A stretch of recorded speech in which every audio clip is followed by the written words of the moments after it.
एक बार एक किसान हर कभी आने वाले आंधी तूफान, ओलावृष्टि, तेज धूप इत्यादि से परेशान हो गया। क्योंकि कभी कभी फसल ज्यादा खराब हो जाती थी, इसलिए वह परेशान होकर ईश्वर से शिकायत करने लगा। किसान बोला, आप ईश्वर तो है, लेकिन फसल को कब क्या चाहिए, इसकी जानकारी नहीं है। जिसकी जरूरत भी नहीं होती है, वह भी देते रहते हैं। इसलिए आपसे मैं विनती करता हूं कि आप मुझे एक मौका दीजिए, मेरे कहे अनुसार मौसम कीजिए, फिर हम सब किसान अन्न के भंडार भर देंगे। ईश्वर मुस्कुराए और बोले, ठीक है, आज से तुम्हारे अनुसार मौसम रखूंगा। किसान खुश हो गया। किसान ने अगली फसल में गेहूं की बुवाई की। उसने जब चाहा तब धूप मिली, उसने जब चाहा पानी मिला। पानी की तो उसने बिल्कुल कमी नहीं आने दी। आंधी, बाढ़ और तेज धूप तो उसने आने ही नहीं दी।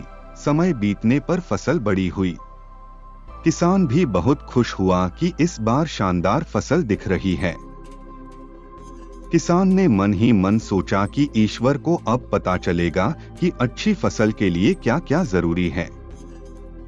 फालतू में ही किसान को परेशान करते रहते हैं।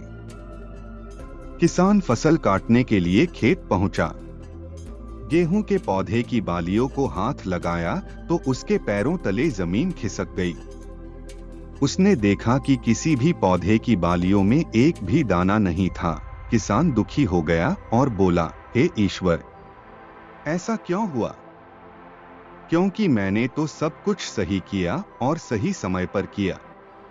इस पर ईश्वर बोले, हे प्रिय किसान, ऐसा तो होना ही था, क्योंकि तुमने इन पौधों को बिल्कुल भी संघर्ष नहीं करने दिया।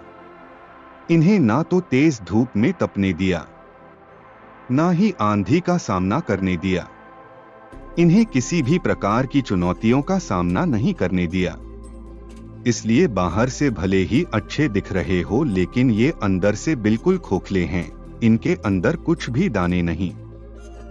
पौधे जब विभिन्न चुनौतियों का सामना करते हैं तो उनमें ऊर्जा पैदा होती है।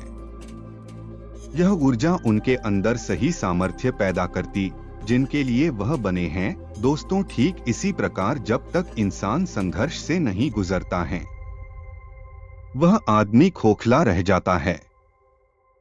जीवन की चुनौतियां ही उसके लिए उन्नति के नए रास्ते खोल देती हैं और आदमी को मजबूत और